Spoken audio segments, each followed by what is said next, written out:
de uso. Ahí entraríamos casi ya a detallar el algoritmo, ¿no? Entonces, un caso de uso tiene escenarios típicamente de máximo unas 10, 15 líneas, ¿sí?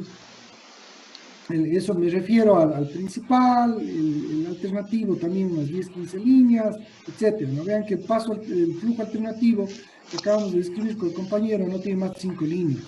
Y el principal creo que está en 8 líneas. ¿Sí? Entonces no se trata de que tenga 300 pasos el caso de uso. Más bien los casos de uso tienen que ser muy livianitos, ¿no? Entonces eso el programador coge y le trabaja con mucha facilidad.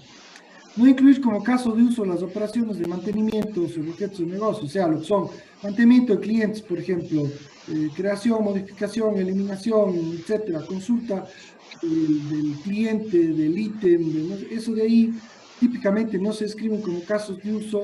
Se puede escribir un caso de uso general de cómo quisiera que se comporten todos los mantenimientos, pero de ahí simplemente es repetirse caso de uso con los datos que tiene cada mantenimiento. Entonces, no es necesario que para cada mantenimiento ustedes describan un caso de uso. Las excepciones, simplemente cuando sean casos relevantes. Ya hay un tema de include que ya les voy a explicar más adelante.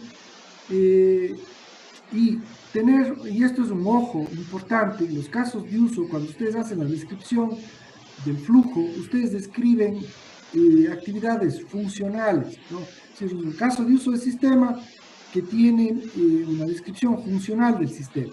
Los aspectos no funcionales, es decir, las qualities, hay que ponerles como requerimientos asociados, ¿ok?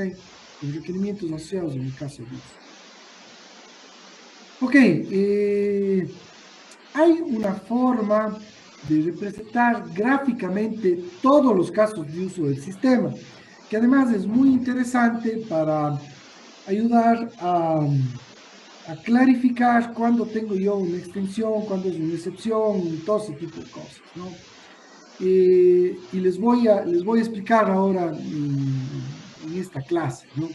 Entonces, la construcción de diagramas de caso de uso. Los diagramas de caso de uso describen todos los casos de uso del sistema, no un caso de uso en particular, sino el diagrama de casos de uso incluye todos los actores del sistema, todos los casos de uso del sistema.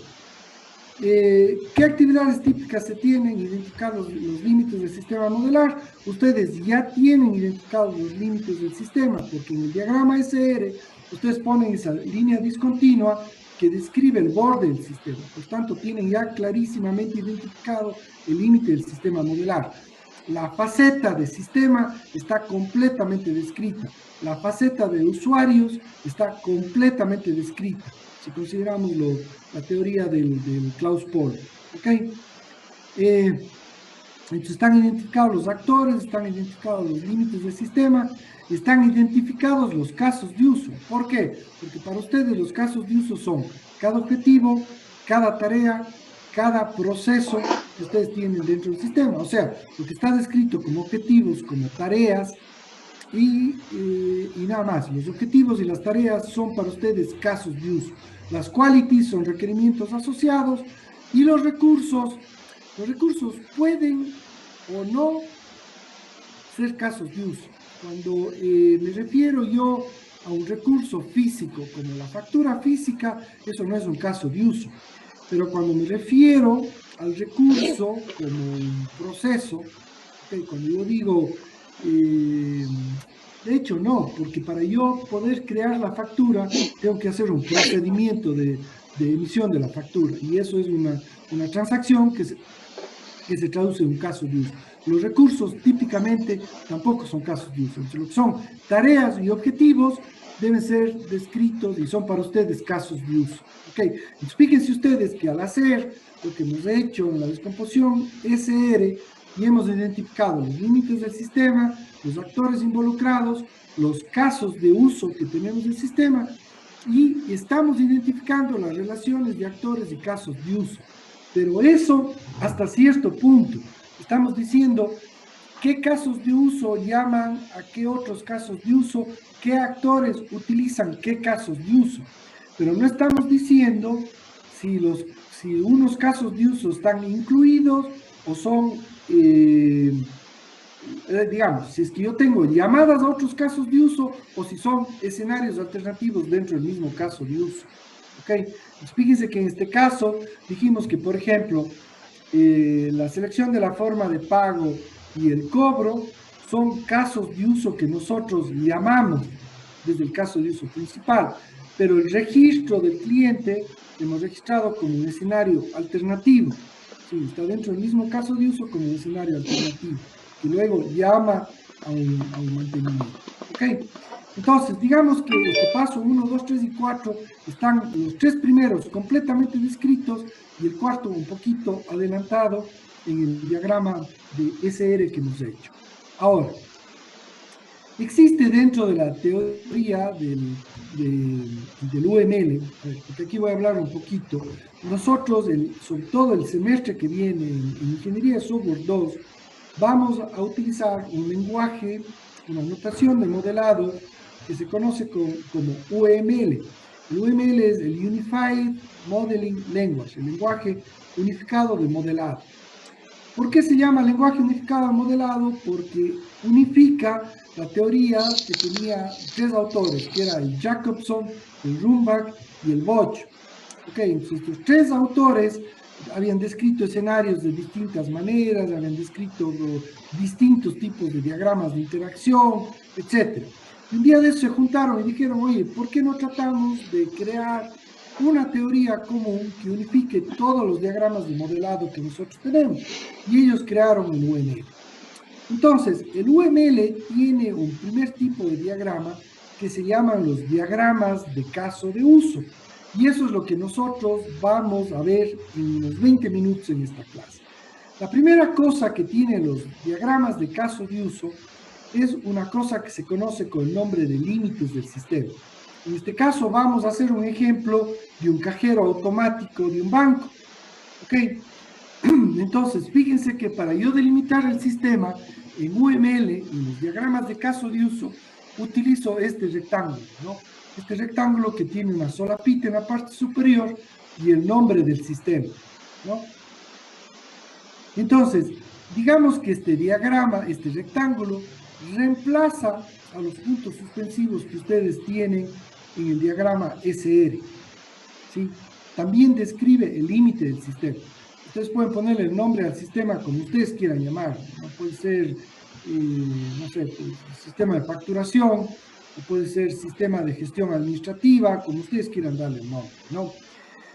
Aquí es donde cobra relevancia los actores atómicos que estamos describiendo en esa tabla, porque ustedes pueden considerar a cada actor atómico como un sistema que tiene ciertos casos de uso, o pueden coger un conjunto de actores atómicos y describir eso como un sistema, o pueden tomar todos los actores atómicos y describirle como un solo gran sistema. En la práctica, lo que ustedes se van a encontrar es que varios actores atómicos pertenecen a un sistema y otros actores atómicos a otros sistemas. ¿Okay? Entonces, al final, ustedes van a tener un gran sistema de información que integra a varios subsistemas. ¿Okay? En el caso extremo, todos los actores atómicos con todos los elementos intencionales que están dentro del diagrama SR pertenecen a un solo gran sistema. Pero ustedes podrían también tomar la decisión de que solo ciertos actores atómicos se implementan en ciertos sistemas y otros actores atómicos en otros sistemas. ¿Sí me van a entender hasta ahí? ¿Ok? No sé si hay alguna pregunta.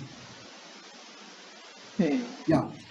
Entonces, si no hay preguntas, nosotros vamos a asumir que este límite del sistema es el límite equivalente a los puntos suspensivos que ustedes tienen en el diagrama SR y que descomponen, en definitiva, a ese sistema de información que hemos venido a analizar. Entonces, la primera cosa que tienen los diagramas de caso de uso es los límites del sistema. La segunda cosa que tienen los diagramas de casos de uso son, por un lado, los actores que se representan con personitas, como están aquí. Esta personita puede representar una organización, una persona, un sistema, hardware o software, lo que sea. Y los casos de uso se representan con óvalos, ¿no? Entonces el actor es una personita, el caso de uso es un óvalo. el actor tiene un nombre, en este caso es un oficial de crédito, y el caso de uso también tiene un nombre, en este caso es procesar crédito. El nombre de los casos de uso va dentro del óvalo, el nombre de los actores va abajo del actor. ¿Ok? Entonces, el usuario puede jugar diferentes roles, igual que los diagramas de SR. En la realización de un caso de uso pueden intervenir diferentes actores. Un actor puede intervenir en varios casos de uso. Los casos de uso se identifican mediante actores y eventos externos. Y el actor necesita el caso de uso o participa en el caso de uso. Es exactamente el mismo concepto que tenemos en los diagramas SR. Entonces, todos los actores que ustedes tienen identificados en la SOE y en el SR sirven como actores en el diagrama de caso de uso. Y esos actores interactúan con casos de uso del sistema, ¿no? Entonces, ahora, aquí vamos a lo que hablábamos hace un momento. Existen dos tipos de actores. El actor principal es aquel que requiere al sistema para el cumplimiento de un objetivo. Por ejemplo, en el diagrama, digamos, en el caso de uso que describimos hace un momento, como ejemplo en clase, el actor principal es el vendedor. ¿Okay? Porque el vendedor es el que le requiere al sistema para realizar sus actividades. ¿Okay? Entonces es el actor principal. El actor secundario es un actor en el cual el sistema necesita de ellos para satisfacer un objetivo. Por ejemplo, el cliente es un actor secundario ahí. ¿Por qué? Porque, oye, necesitamos que nos entregue la información de la cédula del RUC y nos diga cómo va a pagar. Sí, pero no tiene él una interacción directa con el sistema. No es alguien que requiere al sistema para satisfacer sus necesidades. En cambio, el vendedor sí que requiere al sistema. ¿Ok? Entonces, eso es lo que nos diferencia entre un actor principal y un actor secundario. No sé si se aclara un poquito más ahí el actor principal y el actor secundario.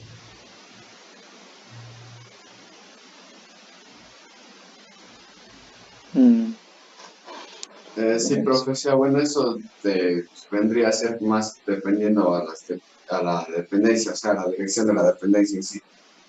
Sí, porque nosotros podemos decir que todos los actores que usan el sistema son actores principales. Y los actores de los cuales el sistema necesita alguna información pasan a ser actores secundarios. ¿Se me va a entender? Entonces, en Sí, algunos profesor. casos está relacionado con la direccionalidad de la dependencia, no en todos, porque acuérdese que, por ejemplo, en el ejemplo que usted mismo ponía, Alexander, de los accionistas y del gerente o el director de la empresa, ambos utilizaban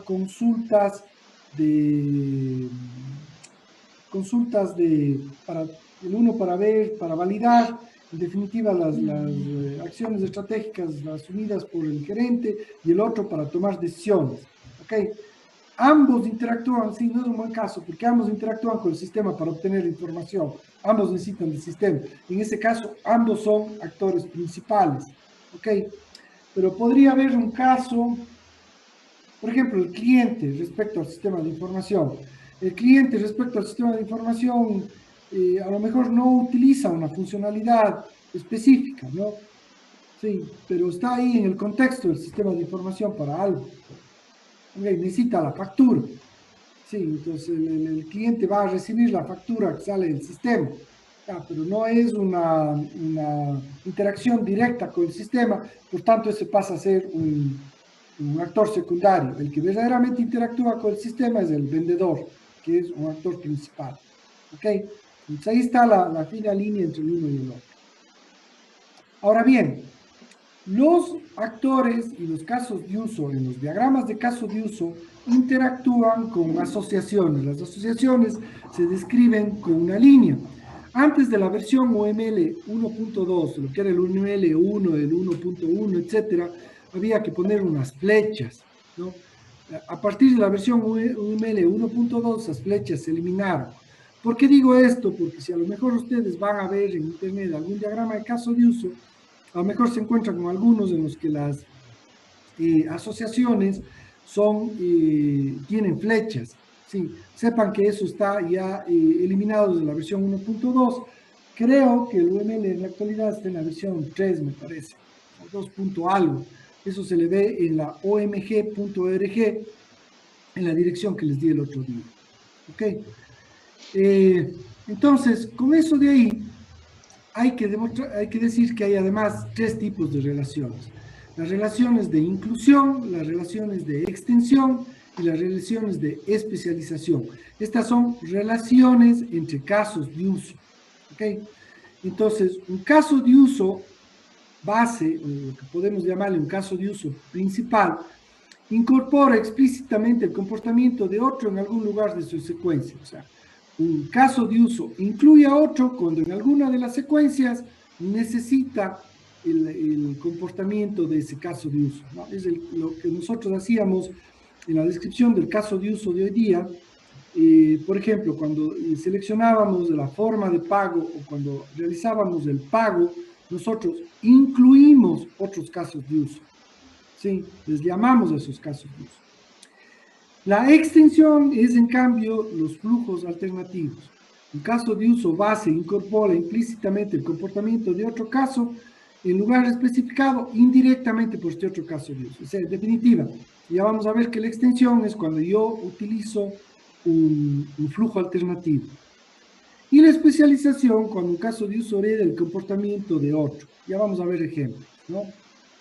Entonces la inclusión se representa con este simbolito que es el include, ¿sí? Permite factorizar un comportamiento de un caso de uso aparte, es decir, yo puedo tener el caso de uso de seleccionar la forma de pago y el caso de uso de realizar el pago y llamarlos desde el caso de uso de facturación, tratando de escribirle de una manera más lógica.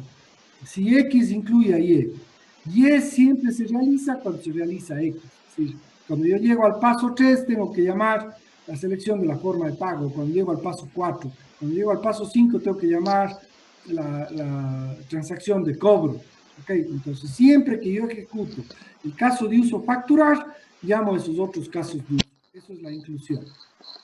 La extensión es cuando yo tengo excepciones, y cuando tengo casos de uso o flujos alternativos. Entonces, el caso de uso base incluye una serie de puntos de extensión. Sirve para modelar la parte opcional del sistema cuando su flujo se ejecuta bajo ciertas condiciones. ¿Ok? Si Y extiende a X bajo ciertas condiciones de ejecución de X, también se ejecuta Y. Entonces, estos son las extensiones, representan flujos alternativos. Las inclusiones representan llamadas a otros casos de uso. Ya lo vamos a ver en gráfico. Yo sé que aquí todavía es una mezcla de conceptos, pero se les va a ir aclarando. Ya, entonces aquí hay un ejemplo, ¿no? Entonces, hacer pedido, ¿no? Entonces, hacer un pedido. El hacer pedido requiere validar al usuario, ¿sí? Aquí vean que hay un include. Cuando yo hago un pedido, tengo que validar al usuario. Cuando hago un seguimiento de pedido, también tengo que validar al usuario. Entonces, aquí tengo unas inclusiones, un include. En el caso que nosotros hicimos, cuando nosotros llamábamos a la selección de la forma de pago y cuando llamábamos a la transacción de cobro, entonces estábamos haciendo inclusiones. La emisión de la factura incluye la selección de la forma de pago e incluye el cobro al cliente. ¿Estamos de acuerdo? Esos son ejemplos de inclusiones. Ahora, una extensión, aquí dice hacer pedido urgente. Para nosotros una extensión era el registro del cliente. Okay, si el cliente no existe, entonces tengo que registrar al cliente. Si ven que es un opcional, la inclusión siempre se ejecuta. Las excepciones se ejecutan solo bajo ciertas condiciones. Entonces, si yo no le tengo registrado al cliente, tengo que hacer el escenario alternativo de registro del cliente. Eso es una extensión. ¿Ok? Y luego las herencias, las generalizaciones, es, por ejemplo, si es que yo voy a validar al usuario, hay varias formas de validar al usuario. Puedo validarle comprobando la clave o haciendo un examen de retina si quiero tener una revisión biométrica, ¿no? Entonces, algunas formas de validación son comprobar la clave o examinar la retina. Por tanto, son una especialización de la validación de usuario. Veamos algún ejemplo un poquito más interesante, ¿no? El cajero automático de un banco. Nos asumamos que hay un cajero donde yo puedo realizar depósitos de dinero y cheques. El negocio distingue dos actores, el cliente del banco y el proceso de tarjeta. Es decir, los clientes del banco tienen una tarjeta del banco, pero también al cajero automático puede acercarse cualquier otra persona que tenga una tarjeta de cualquier otro banco, no necesariamente tiene que ser cliente nuestro. O sea, yo no soy cliente de la JEP, pero me puedo acercar a la JEP y sacar dinero de mi cuenta al Banco del Pichincha, utilizando mi tarjeta del Banco del Pichincha. ¿Ok? El cliente del banco es la única persona que puede efectuar depósitos porque tiene cuentas bancarias, mientras que el poseedor de tarjeta puede retirar dinero, ¿sí? Igual que hace un cliente del banco. Los operadores, por su parte, reabastecen al cajero de dinero.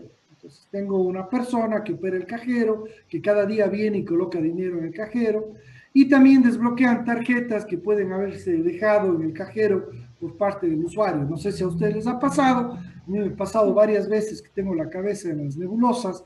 Si voy al cajero, retiro el dinero y dejo la tarjeta ahí, me olvido de retirar la tarjeta, ¿no? Al ratito el cajero automático se traga la tarjeta y queda guardada hasta cuando yo me acerque a reclamar. ¿Ok? Entonces, ese es el ejemplo. Las preguntas útiles para identificar actores: quién usa, quién opera, quién realiza el mantenimiento, quién recibe información, qué provee la información, etc. No nos preocupa mucho porque nosotros en los diagramas de CR ya tenemos identificados actores. ¿Ok? Entonces, aquí está el ejemplo del cajero automático. Yo tengo un cajero automático como actores principales, que son los que están a la izquierda del borde del sistema de cajero automático, están los poseedores de tarjeta y los clientes del banco. Y como actores secundarios que se colocan a la derecha de los bordes del sistema, está el operador. El sistema necesita al operador para que le abastezca de dinero, pero el operador no interactúa directamente con funciones del sistema. En cambio, el poseedor de tarjeta y el cliente del banco necesitan al sistema para algo. Por tanto, el poseedor de tarjeta y el cliente de banco son actores principales. El operador es un actor secundario. ¿Ok? Ahora bien, los casos de uso se identifican con algunas preguntas: ¿para qué utilizo el sistema? El actor crea, almacena, modifica, elimina información, el actor necesita informar al sistema, bla, bla, bla. Tampoco me preocupo porque ustedes ya tienen identificados los casos de uso en el diagrama SR. Nuevamente son los objetivos y las transacciones que están dentro del borde del sistema. Ok, entonces aquí está el cajero automático. El cajero automático tiene varios casos de uso, que en este caso son depositar en efectivo, depositar cheque, retirar dinero, imprimir recibo, saldo, validar la tarjeta, reponer dinero, desbloquear tarjeta. Estas son las funciones del cajero automático. Las relaciones. Entonces, el poseedor de tarjeta que está por acá, vamos a ver el puntero. Entonces, el poseedor de tarjeta que está por acá, él puede retirar dinero y puede imprimir un recibo si es que necesita. El cliente del banco, que es un poseedor de tarjeta, vean que aquí hay una especialización. El cliente del banco posee tarjeta, pero es cliente del banco. Si el cliente del banco puede imprimir el recibo de saldo, puede retirar dinero, puede depositar cheque o puede depositar en efectivo. ¿Ok? Imprimir recibo de saldo, retirar dinero, depositar cheque y depositar efectivo, todos esos casos de uso incluyen la validación de la tarjeta. ¿Ok? Entonces, cuando yo entro al cajero y digo quiero imprimir un recibo del saldo, uno de los primeros pasos de este caso de uso va a ser llamar a la validación de la tarjeta.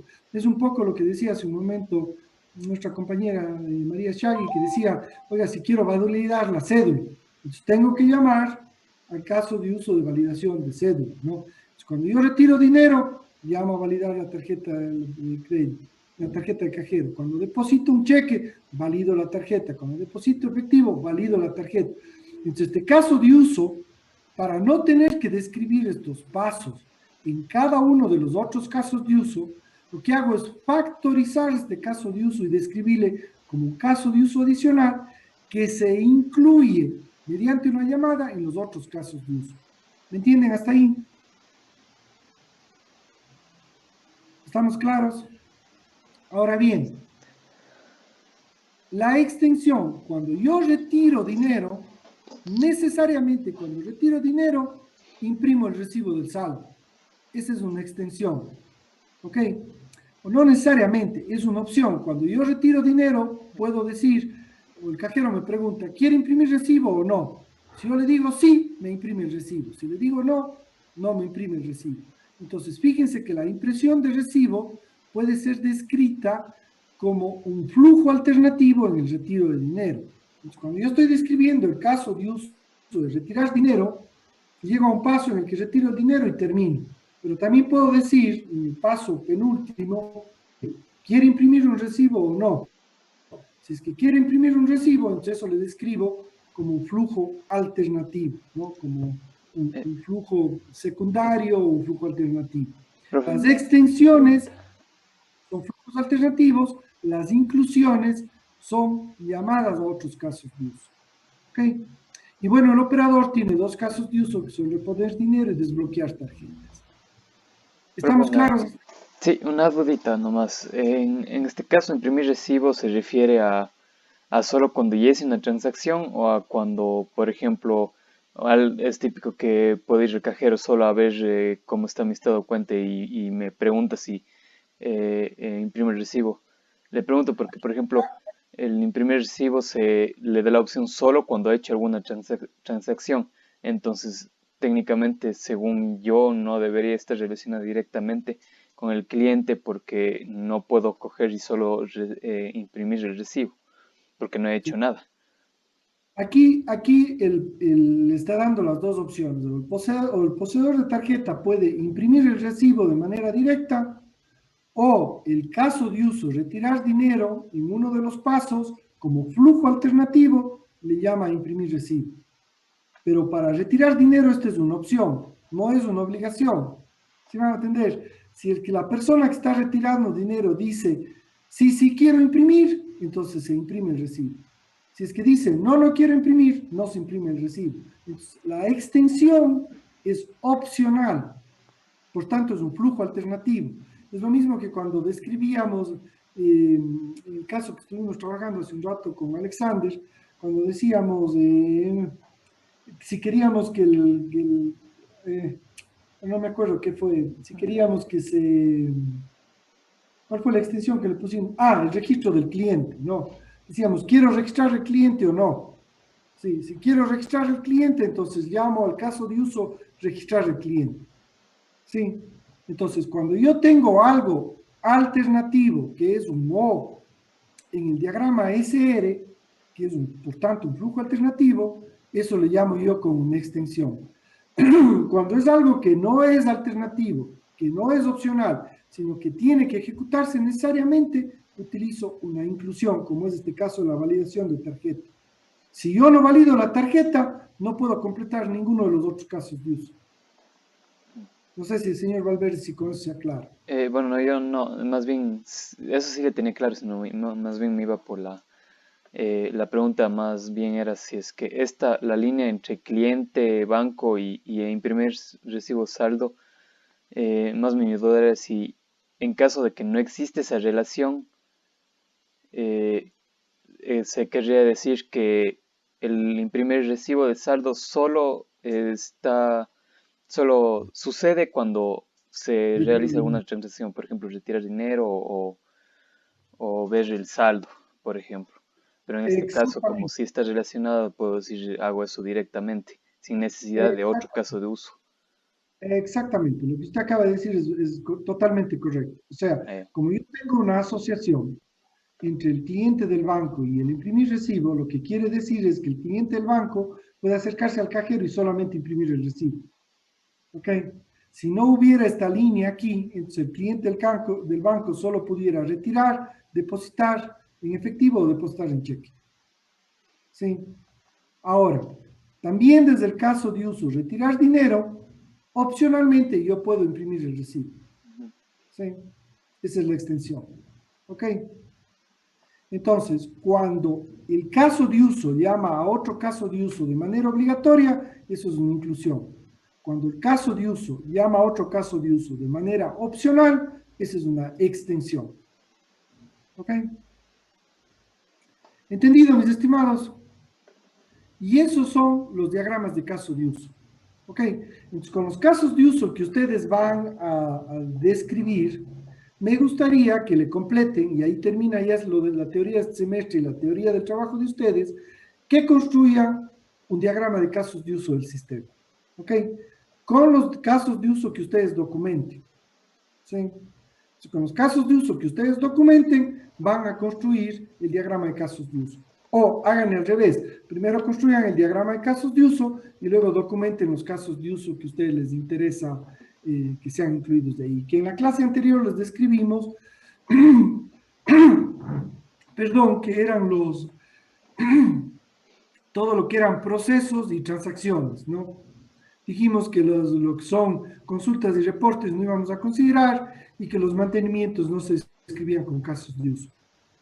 Entonces, el diagrama de casos de uso de ustedes debería incluir las transacciones, perdón, sí, las transacciones y los procesos que ustedes han incluido en el diagrama SR en forma de objetivos y de tareas. ¿Ok? Listo.